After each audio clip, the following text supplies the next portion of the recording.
কর্মী সভা, আর সন্দেশখালীর রামপুরে তৃণমূলের এই কর্মী সভায় পার্থ ভৌমিক, সুজিত বসু।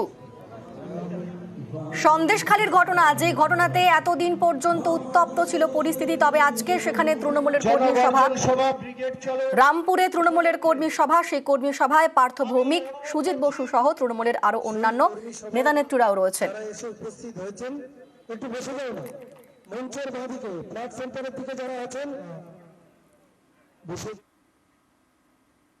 অপরদিকে সন্দেশখালী ও নেজাটের 11 জায়গায় 144 ধারা এবং সেখানে 49 জায়গা থেকে কমিয়ে 11 জায়গায় জারি করা হচ্ছে 144 ধারা।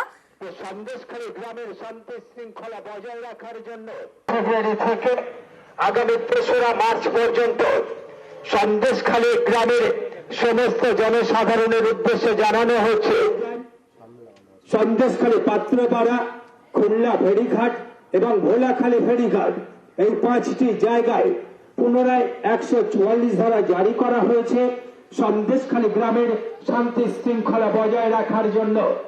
তাই সমস্ত জনসাধারণের কাছে প্রশাসনের পক্ষ থেকে অনুরোধ করা হচ্ছে এই আইন মেনে চলতে বিশেষভাবে অনুরোধ জানাচ্ছি। 5 জনের আপনাদের সেই মাইকিং শোনালাম। এই মুহূর্তে আমাদের সঙ্গে রয়েছেন প্রতিনিধি জিয়াউল। 49 জায়গা থেকে কমে 11টি জায়গা, কোন কোন জায়গা এখনো পর্যন্ত থাকলো তাহলে 144 ধারা, এবং কতদিন পর্যন্ত থাকবে? দেখো, চলতি মাসের 6 তারিখ অর্থাৎ ফেব্রুয়ারি মাসের 27 তারিখে প্রায় 49 জায়গা নেজাট এবং সন্দেশখালী থানার 49 জায়গায় 9টি গ্রাম পঞ্চায়েতের 49 জায়গায় প্রশাসন 144 ধারা জারি করেছিল।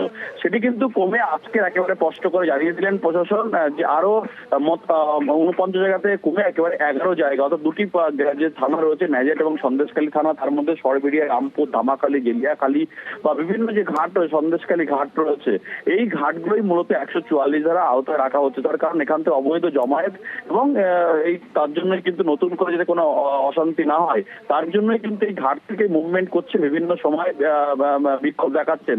তার জন্য প্রশাসন অর্থাৎ 49 জায়গা থেকে কমিয়ে 11 জায়গায় আপাতত এই মাসে, চলতি মাসের 6 তারিখ পর্যন্ত এই 144 ধারা জারি রেখেছেন, এমনটাই প্রশাসন সূত্রে জানা গেছে।